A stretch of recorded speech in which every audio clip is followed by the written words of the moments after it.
What's up, everybody? Welcome back to my YouTube channel. And in this video, I want to talk about how you can start out as a beginner filmmaker and you can reach out to more clients. You can get more clients to shoot for.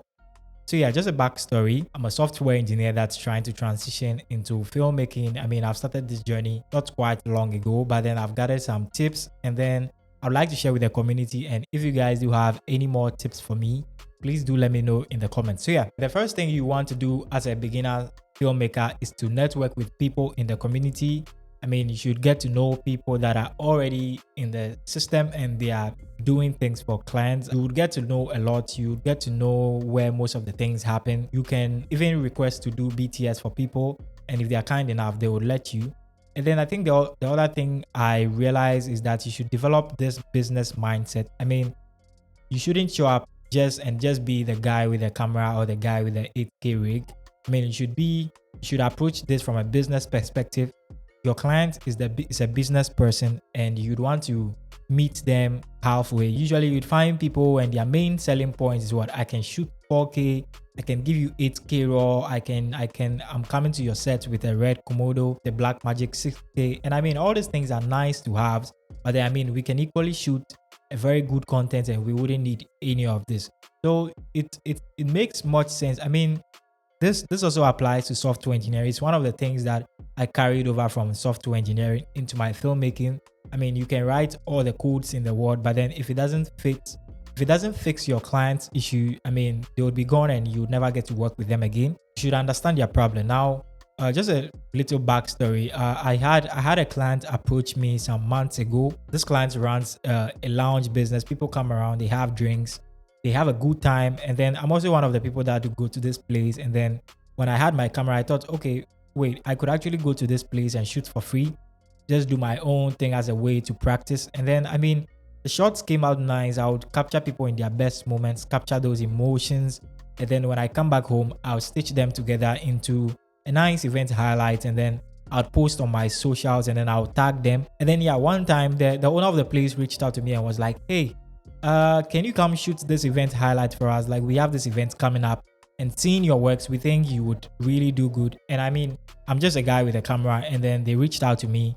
And then, okay, my initial thought wasn't, okay, I'm showing up with my camera and I'm going to do what? I'm going to do the best 4K footage. I'm going to make it super slow motion, 120 FPS and shit. My initial thought process was, okay, this is no longer me just showing up with my camera and doing what pleases me. But then I am going to be in a position where I have to provide solutions to the client's problem. I mean, and their problem was that they have a business, they have an event happening, and then they want to make highlights out of this that would appeal to future customers, that would in turn increase their revenue. They would have lots more people trooping in to enjoy their food, to have that kind of feel. Do you get? So yeah, my intention was, okay, I'm showing up to the place as early as enough so that I can scope the place and see where the best shots can happen. And then, yeah, I showed up to the place and then I underpromised the clients. I told them, okay, I would get you one event highlights video and that should highlight almost everything. And then at the end of the day, I showed up to the shoot. I was enjoying the vibe. I was enjoying everything. I was enjoying how people were just carrying themselves. And I ended up shooting the event highlights and then creating 3 Instagram reels for the client. And then they were more than happy.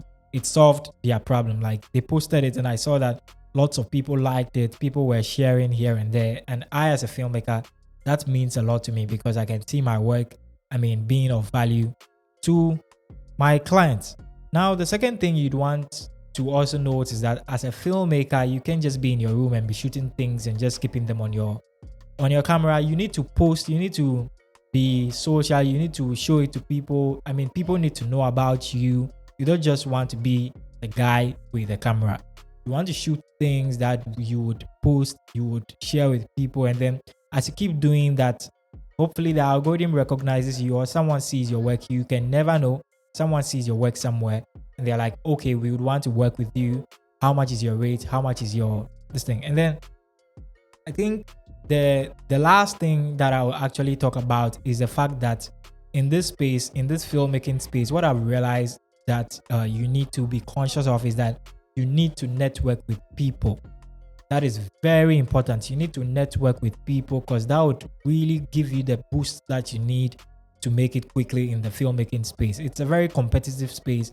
I've grown to realize that even in the corporate sector, like everybody has their guy, they have their guy. If they need to shoot an ad, if they need to shoot maybe a concept, they have that one person that they are ever ready to reach out to. And if you're just showing there, if you're just showing up there with just the guy with the camera, I mean, it doesn't have that much appeal to work with you. You'd have to bring something else aside, just your camera. So you need to network with people. You need to let people know that this is what you do. You need to put your work out there. And yeah, if you guys do have any other tips or things that you know, because I'm just transitioning into filmmaking, and all that I've learned is just based off the little experience I've gathered. And yeah, I would be more than happy to read your comments on this video. And please do make sure you leave a like or maybe share with your friend who is also starting out in filmmaking.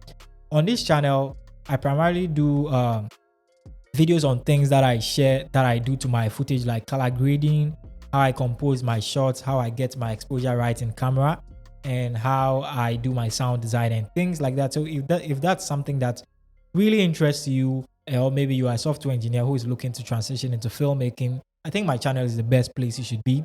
So yeah, thank you guys for watching, and till another video, peace out.